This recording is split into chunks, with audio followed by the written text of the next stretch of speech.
ಮದ್ವೆ ನಡೆಯುತ್ತೆ. ನಿನ್ನ ಮೊಮ್ಮಗಳನ್ನ ಮದ್ವೆ ಆಗೋ ಹುಡುಗ ನಮ್ ಕಣ್ ಮುಂದೆನೆ ಇದ್ದಾನೆ. ಬಂದ್ಬಿಟ್ಟ. ನಿತ್ಯನ ಮದ್ವೆ ಆಗ್ತಿರೋದು ತೇಜಸ್ ಅಲ್ಲ, ಕರ್ಣ. ನನ್ನ ಮೊಮ್ಮಗ ಕರ್ಣ ನಿನ್ನ ಮೊಮ್ಮಗಳು ನಿತ್ಯನ ಕೈ ಹಿಡಿತಾನೆ.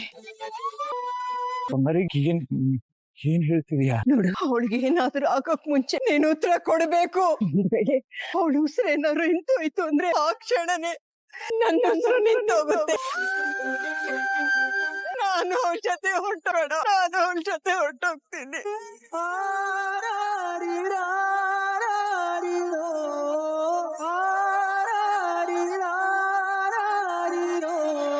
ಆಗ್ತಿಲ್ಲ ಕೊಡು. ದಿಕ್ಕು ದೇಶ ಇಲ್ದೆ ಎಲ್ಲಿ ಬಂದಿರೋರ ಹತ್ರ ಎಲ್ಲ ನನ್ ಮೊಮ್ಮಗಳನ್ ಮದ್ವೆ ಆಗ್ತೀರಾ, ನನ್ ಮೊಮ್ಮಗಳನ್ ಮದ್ವೆ ಆಗ್ತೀರಾ ಅಂತ ಭಿಕ್ಷೆ ಬೇಡ್ತಾ ಇದ್ದಾಳೆ. ಇದನ್ ನೋಡಕ್ಕಾಗಲ್ಲ, ಇದನ್ ನೋಡಕ್ಕಾಗಲ್ಲ ಕಣೋ. ನೋಡು, ನಾವಿರ್ಬೇಕಾದ್ರೆ ಇವ್ರುಗಳಿಗೆ ಅನಾಥರು ಅನ್ನೋ ಭಾವನೆ ಬರಬಾರ್ದು ಕಣೋ, ಬರಬಾರ್ದು. ಯಾವ್ದೇ ಕಾರಣಕ್ಕೂ ನಿತ್ಯನ್ ಜೀವನ ಹಾಳಾಗಕ್ಕೆ ನಾನ್ ಬಿಡೋದಿಲ್ಲ ಕಣೋ, ನಾನ್ ಬಿಡೋದಿಲ್ಲ. ನೀನ್ ಯಾವತ್ತೂ ನನ್ನ ನಂಬಿಕೆನ ಸುಳ್ಳು ಮಾಡಿಲ್ಲ. ಇವತ್ತು ನೀನು ಚೆನ್ನಾಗಿ ಯೋಚನೆ ಮಾಡಿ ನಿನ್ ನಿರ್ಧಾರ ನನ್ ಪರವಾಗಿ ಹೇಳ್ತೀಯ ಅಂತ ನಾನ್ ಕಾಯ್ತಾ ಇದ್ದೀನಿ ಕಣೋ. ನಿಧಿ, ಹೋಗಂದ ನಿಮ್ಮ ಅಕ್ಕನ್ ಕರ್ಕೊಂಡೋಗಿ ಮದು ಮಗಳಾಗಿ ಅಲಂಕಾರ ಮಾಡ್ಕೊಂಡು ಅವಳನ್ನ ನೀನ್ ಹಸೆ ಮನೆ ಕರ್ಕೊಂಡ್ ಬಾ. ಏನತ್ತೆ ಇದು? ಡ್ಯಾಡ್ ಒಂದೇ ಏಟ್ಗೆ 3 ಹಕ್ಕಿ ಹೊಡೆದ್ಬಿಟ್ರು. ನಿನ್ ಕಣ್ಣಿಗೆ ಕಾಣ್ತಿರೋದು 3 ಹಕ್ಕಿ ಅಷ್ಟೇ, ಆದ್ರೆ ಅವನ್ ಹೊಡೆದಿರೋದು ಇಡೀ ವಂಶಕ್ಕೆ. ಕರ್ಣ ಎಲ್ಲೋ ಕಣ್ಣು ನೋಡ್ಕೊಂಡು ಹೋಗ್ತಾ ಇದೀಯಾ? ಹೋಗಿ ಈ ಮದುವೆ ಮಾಡ್ಕೋಬೇಡ ಅಂತ ಹೇಳಕ್ ಹೊರಟಿದ್ಯಾ? ಒಳ್ಳೆ ಕೆಲ್ಸ, ತಾಯಿಯಾಗಿ ಮಾಡ್ಬೇಕಾಗಿದ್ ಕೆಲ್ಸ. ಆ ಪುಣ್ಯದಲ್ಲಿ ನನಗೂ ಅರ್ಧ ಭಾಗ ಇದೆ. ಇಬ್ರು ಒಟ್ಟಿಗೆ ಹೋಗಿ ಹೇಳಿದ್ರೆ ನಮ್ಮ ಮಾತ್ ಕೇಳೇ ಕೇಳ. ನನ್ನ ಮೊಮ್ಮಗ ಕರ್ಣ ನಿನ್ನ ಮೊಮ್ಮಗಳು ನಿತ್ಯನ ಕೈ ಹಿಡಿತಾನೆ. ಕೈ ಮುಗಿತೀನಿ ಕಣ, ಯಾರು ಏನಾದ್ರು ನೀನ್ ಮಾತ್ರ ಈ ಮದ್ವೆ ಮಾಡ್ಕೋಬೇಡ. ಕಾರಣ ನಿಮ್ಮಮ್ಮ ಹೇಳೋದ್ ಸರಿ, ಈ ಮದುವೆ ಮಾಡ್ಕೋಬೇಡ ಮಗು. ನೀನ್ ಯಾವಾಗ್ಲೂ ಬೇರೆಯವರಿಗೆ ಒಳ್ಳೇದಾಗ್ಲಿ ಅಂತ ಯೋಚನೆ ಮಾಡ್ತಿರ್ತೀಯ, ಆದ್ರೆ ಈ ವಿಷಯದಲ್ಲಿ ಮಾತ್ರ ಸ್ವಾರ್ಥಿ ಆಗ್ಲೇಬೇಕು. ಮದುವೆ ಅನ್ನೋದು ಯಾರಿಗೋಸ್ಕರನೋ ಶುರುವಾಗುವಂತಹ ಸಂಬಂಧ ಅಲ್ಲ. ನಿತ್ಯ ಜೀವನ ನೀರ್ ಪಾಲಾಗಿದೆ, ಅದಕ್ಕೆ ನೀನು ಹೊಣೆಗಾರನಲ್ಲ. ಅದನ್ನ ಸರಿ ಮಾಡೋ ಅನಿವಾರ್ಯತೆನೂ ನಿನಗಿಲ್ಲ. ಮದುವೆ ಆಗೋಕೆ ಋಣ ಇರಬೇಕು. ಕಾರಣ ನಿತ್ಯಗೆ ಪಾಪ ಸೌಭಾಗ್ಯ ಇಲ್ಲ. ನೀನೀಗ ಅದನ್ನ ಸರಿಪಡಿಸೋಕೆ ಅಂತ ಮದುವೆಗೆ ಒಪ್ಕೊಂಡ್ರೆ ಪಾಪ ನಿನ್ನ ಪ್ರೀತಿ ಕತೆ ಏನಾಗ್ಬೇಕು? ನಿನ್ನ ಮೇಲೆ ಜೀವ ಇಟ್ಕೊಂಡಿರೋ ನಿಧಿ ಏನ್ ಮಾಡ್ಬೇಕು? ನಿತ್ಯನ ಉಳಿಸೋಕೋಸ್ಕರ ನಿಧಿನ ನನ್ನಲ್ಲಿ ಬಿಟ್ಬಿಡ್ತೀಯಾ? ಕಾರಣ ನಿಲ್ಸಿ ಅಂತ ನಾಟಕ ಮಾಡ್ತೀರಾ? ಒಳ್ಳೆತನದ ಮುಖವಾಡ ಹಾಕೊಂಡು ಕತ್ಸಿ ಹೇಳೋ ಕೆಲ್ಸ ಮಾಡಿ ಇನ್ನೊಂದ ಎಷ್ಟು ಅಂತ ನಂಬಿಸ್ತೀರಾ? ಇದೆಲ್ಲ ಆಗ್ತಿರೋದು ನಿಮ್ಮಿಂದ, ನಿಮ್ ಸ್ವಾರ್ಥಕ್ಕಾಗಿ ಅವ್ನ್ ಪ್ರೀತಿ ಸಾಯ್ತಿದ್ದೀರಾ. ಶಾಂತಿ, ನಿನ್ ಸಂಕಟ ಏನು ಅಂತ ನಂಗೆ ಅರ್ಥ ಆಗುತ್ತೆ ಕಣ. ಈಗ ಅಳೋದ್ರಿಂದ ಏನ್ ಪ್ರಯೋಜನ ಹೇಳು. ನೋಡ, ಡಾಕ್ಟರ್ ನಿನ್ ಏನಂತ ಹೇಳಿದಾರೆ ಮರ್ತೋಯ್ತಾ? ನೋಡ, ಯಾವ್ದೇ ಕಾರಣಕ್ಕೂ ನೀನ್ ಅಳಬ, ನಿನ್ ತಮ್ಮಯ್ಯ ಅಂತೀನಿ ಕಡೆ, ಸಮಾಧಾನ ಮಾಡ್ಕೊ. ಕಣ್ಣಲ್ಲಿ ಬರೋ ನೀರನ್ನ ಒರೆಸ್ಕೊಂಡ್ ಬಿಡ್ಬೋದಲ್ಲ ಚಿ, ಆದ್ರೆ ಕರಳ್ ಸುಂಟಿರೋ ಸಂಕಟನ ಅಳ್ಸಕ್ಕಾಗಲ್ಲ ಕಡೆ. ನಾನ್ ಇಷ್ಟು ದಿವಸ ಜೀವ ಇಟ್ಕೊಂಡಿದ್ದೆ ನನ್ ಮೊಮ್ಮಕ್ಕಳ ಜೀವನ ಚೆನ್ನಾಗಾಗೋದನ್ನ ನೋಡ್ಬೇಕು ಅಂತ. ಇಷ್ಟೆಲ್ಲ ಆದ್ಮೇಲೆ ನಾನ್ ಯಾಕೆ ಬದುಕಿರ್ಬೇಕು? ಅದಕ್ಕೆ ಅಲ್ವೇನೆ ನಾನ್ ಪರಿಹಾರ ಹುಡುಕಿರೋದು. ಆದ್ರೆ ಇದು ಸರಿಯಾದ ಪರಿಹಾರ ಅಲ್ಲ ಲಚ್ಚಿ. ನಿತ್ಯಗ್ ಅನ್ಯಾಯ ಆಗಿರೋದಕ್ಕೆ ಕರ್ಣ ಯಾಕೆ ತಲೆ ಕೊಡ್ಬೇಕು ಹೇಳು? ಹೌದು, ಆ ಕ್ಷಣ ನನ್ಗೆ ಕರ್ಣನ್ ಮೇಲೆ ಸಿಟ್ಟು ಬಂದಿದ್ ನಿಜ. ಆದ್ರೆ ಏನ್ ನಿನ್ ನಿರ್ಧಾರ ಸರಿಯಲ್ಲ. ಮೊದ್ಲೇ ನಿತ್ಯಗೆ ಕರ್ಣನ್ ಕಂಡ್ರೆ ಆಗಲ್ಲ ಅಂತದ್ರಲ್ಲಿ ಬೇರೆ ದಿಕ್ಕಿನಲ್ಲಿ ಸಾವೋ 2 ಜೀವಗಳನ್ನ ಒಂದು ಮಾಡೋದು ತಪ್ಪಲ್ವೇನೆ?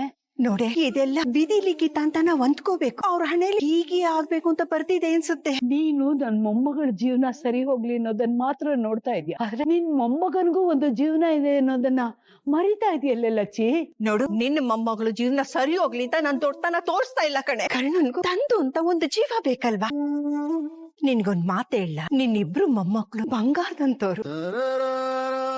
ನಿತ್ಯ ಅಲ್ದಿದ್ರು ನಿಧಿನ ನಮ್ ಕರ್ಣಂಗೆ ಜೋಡಿ ಮಾಡ್ಬೇಕು ಅಂತ ನನ್ ಮನ್ಸಲ್ಲಿ ತುಂಬಾ ಆಸೆ ಇಟ್ಕೊಂಡಿದ್ದೆ. ಇದ್ರಲ್ಲಿ ನಮ್ದೇನು ಇಲ್ಲ ಕಣೆ, ಎಲ್ಲ ದೇವ್ರ ನಿರ್ಣಯ. ನಿತ್ಯನೇ ನಮ್ಮನೆ ಸೊಸೆಯಾಗಿ ಬರ್ಬೇಕು ಅನ್ಸುತ್ತೆ. ನನ್ಗೆ ನನ್ ನಿರ್ಧಾರದ ಮೇಲೆ ಎಷ್ಟು ನಂಬಿಕೆ ಇದೆಯೋ ಕರ್ಣನ್ ಮೇಲೆ ನನ್ಗಷ್ಟೇ ನಂಬಿಕೆ ಇದೆ. ಯಾವುದೇ ಕಾರಣಕ್ಕೂ ಯಾರಿಗೂ ಅನ್ಯಾಯ ಆಗಕ್ಕೆ ಅವ್ನ್ ಬಿಡಲ್ಲ ಕಣೆ. ಅವನ್ಗೂ ಒಂದು ಸಂಸಾರ ಅಂತ ಇದ್ರೆ ಎಲ್ಲ ಸರಿ ಹೋಗುತ್ತೆ ಅಂತ ನನಗ್ ಸ್ವಾರ್ಥ ಕಣೆ.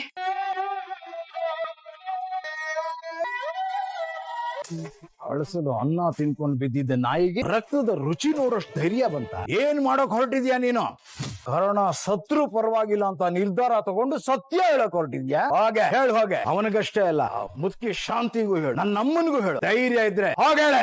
ನನ್ನ ಬಗ್ಗೆ ನಿನ್ನ ಮನಸ್ಸಿನಲ್ಲಿ ಏನೇನಿದೆಯೋ ಅದನ್ನೆಲ್ಲ ಹೋಗಿ ಅವರ ಮುಂದೆ ಕಕ್ಕ. ಅದೇನಾಗುತ್ತೋ ನಾನು ನೋಡೇ. ಏನು ಕಾರಣನಿಗೆ ನಾನು ಬದಲಾಗಿಲ್ಲ ಅಂತ ಗೊತ್ತಾಗಬಹುದು, ಅದರಿಂದ ನಾನು ಕೂದಲು ಕೊಂಕಲ್ಲ. ಇದನ್ನೆಲ್ಲ ನೀನಲ್ಲಿ ಬಯಲು ಮಾಡೋದ್ರಿಂದ ಆ ಶಾಂತಿಗಾಗಿರೋ ಅವಮಾನ ಸರಿ ಹೋಗ್ಬಿಡುತ್ತೆ. ಅಥವಾ ಇವತ್ತಾಗಿದ್ದೇನಾದ್ರೂ ಬದಲಾಗ್ಬಿಡ.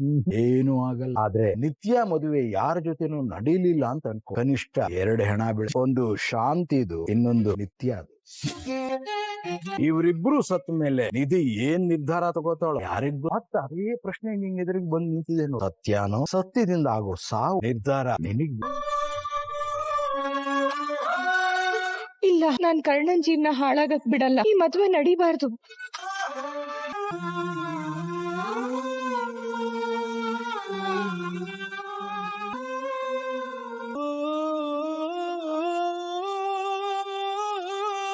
ಪ್ರೀತಿ ಕೈ ಕೊಟ್ಟು ಹೋದ ಅಂತ ಅವಳನ್ನ ಯಾರೇ ಮದ್ವೆ ಆಗ್ತಾರೆ?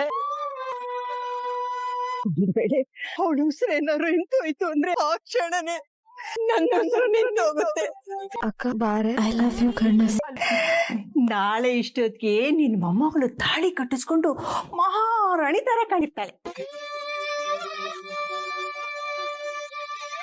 ದೇವ್ರೆ, ಯಾಕಪ್ಪ ನನ್ಗೆ ಹೀಗೆ ಮೇಲೆ ಮೇಲೆ ಕಷ್ಟ ಕೊಡ್ತಾ ಇದೀಯ? ಆಗ್ಲೆಲ್ಲ ನನ್ನ ಬಾವಿ ತಳ್ಳಿ ಆಳ ನೋಡೋದ್ರ ಬದಲು ಒಂದೇ ಸಲ ನನ್ನ ಸಾಯಿಸು, ಅಲ್ಲಾದ್ರೂ ನೆಮ್ಮದಿಯಾಗಿರ್ತೇನೆ. ಮುಚ್ಚೆ ಬಾಯಿ. ಏನ್ ಮಾತಾಡ್ತಿದೀಯ ನೀನು?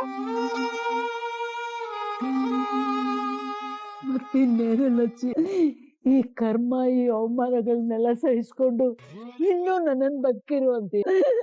ಅದ್ರ ಬದಲು ಒಂದೇ ಸಲ ಸುಟ್ಟು ಬೂದಿ ಆದ್ರೆ ನೀರಲ್ಲಿ ಕರಗಿ ನೆಮ್ಮದಿಯಾಗಿರ್ಬೋದಲ್ವೇನೆ. ನನ್ನ ಸಾಯಕ್ ಬಿಡು ಲಚ್ಚಿ. ಬೇಡ ಕಣ. ಇದೆಲ್ಲ ಅವ್ರು ಕಂಡಿದ್ ಕನ್ಸು. ಇದು ಆ ಕನ್ಸಲ್ಲಿರೋ ಒಂದು ಪುಟ್ಟ ಪ್ರಪಂಚ. ನಾನು ಅದನ್ನ ಈಡೇರ್ಸಕ್ಕೆ ಪ್ರಯತ್ನ ಮಾಡ್ತಿದ್ದೇನೆ ಅಷ್ಟೇ. ಇದೆಲ್ಲ ಮುಗಿಲಿ. ಅಲ್ಲಿ ಪಕ್ಕದಲ್ಲಿ ಹಾಲ್ ಇದೆಯಲ್ಲ.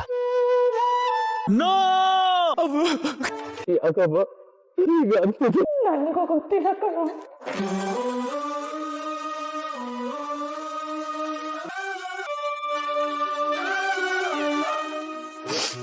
ಇದು ಸೇರಿದಲ್ಲ ಅಮ್ಮ. ಈ ಬಟ್ಟೆ ನೀನ್ ಹಾಕೊಳ್ಳೇಬೇಕು. ಅಮ್ಮ, ನೀವು ಈಗ ಹೇಳ್ತಿದ್ರೆ ನಾನೇನ್ ಮಾಡ್ಲಿ? ನನ್ಗಿದಿಲ್ಲ, ಸಾಧ್ಯ ಇಲ್ಲ. ಆದ್ರೆ ಇಲ್ಲಿರೋ ಎಲ್ರಿಗೋಸ್ಕರ ನೀನ್ ಇದನ್ ಮಾಡ್ಲೇಬೇಕು. ಬೇರೆ ದಾರಿನೇ ಇಲ್ಲ.